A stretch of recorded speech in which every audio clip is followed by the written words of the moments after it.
A gente sabe que a água é, bom, essencial para a vida. Mas e se ela pudesse ser mais do que só um líquido que hidrata?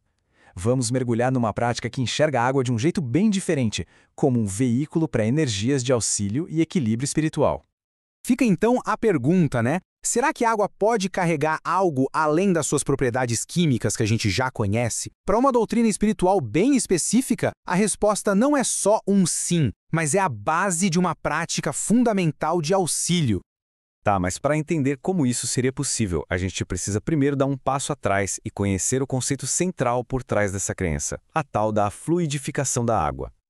Fluidificação, de forma bem simples, é o ato de colocar na água energias e intenções positivas. A ideia é transformar a simples molécula de H2O num veículo mesmo, um portador de auxílio e equilíbrio espiritual.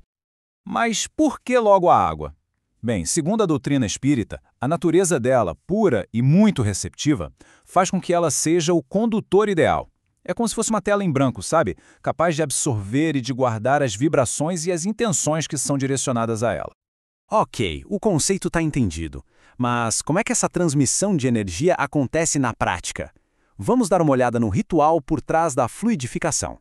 O processo em si tem um ritual, mas é bem direto. Primeiro as pessoas levam os seus recipientes com água. O momento-chave acontece durante a prece, que é quando se acredita que os bons espíritos são convidados a, digamos, magnetizar a água com fluidos bons, salutares. E por fim, a recomendação é beber um pouquinho todo dia, mantendo a fé e os pensamentos elevados para que o tratamento tenha efeito. Agora, um detalhe bem interessante é que essa energia não vem de um único lugar. A doutrina espírita descreve 3 fontes diferentes, ou seja, 3 tipos de fluidificação que podem agir sobre a água. Olha só, a primeira fonte é a chamada magnética, que vem da força de vontade, da intenção sincera de uma pessoa viva. A segunda é a espiritual, que é feita diretamente pelos espíritos benfeitores. E por último, tem a mista, que como o nome já diz, é uma cooperação, uma soma da energia dos vivos com a ação dos espíritos. Agora a gente chega num ponto que é fundamental. Para que serve essa água, afinal? É muito importante entender que a ação dela é vista como espiritual e não dá para confundir com um tratamento médico ou químico. A diferença é bem clara. Um remédio comum, químico, age direto no corpo físico. A água fluidificada, por outro lado, atuaria naquilo que a doutrina chama de perispírito. E o que é o perispírito? Seria o nosso corpo espiritual, aquilo que faz a ligação entre o espírito imortal e o corpo material.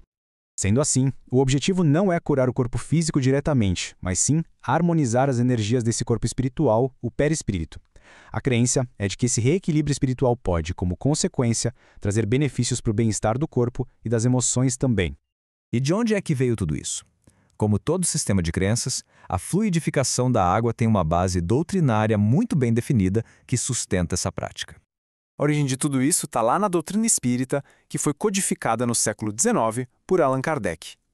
É nos livros dele que a gente encontra o fundamento para essa e muitas outras práticas mediúnicas. E essa citação do Kardec explica perfeitamente o mecanismo. A prece é vista como uma invocação, uma forma ativa de se comunicar pelo pensamento. É exatamente esse canal de comunicação que, segundo a doutrina, permite que os fluidos espirituais sejam transmitidos. Então, resumindo o que a gente viu, estamos falando de uma prática da doutrina espírita que usa a água como uma condutora de energia espiritual. Essa energia é ativada pela prece, pela intenção, e o objetivo dela é atuar no corpo espiritual, o perispírito, para buscar harmonia. E talvez essa frase, atribuída ao espírito Emmanuel, seja a que melhor resume tudo. A água é o corpo, o fluido é a alma que a vivifica. Ou seja, o recipiente físico, a água, ganha um propósito espiritual que o transforma em algo a mais. Isso tudo nos deixa com uma reflexão final, uma que vai além de qualquer doutrina específica. Qual é o verdadeiro papel que a nossa crença e a nossa intenção desempenham no nosso bem-estar geral? Uma boa pergunta para se pensar.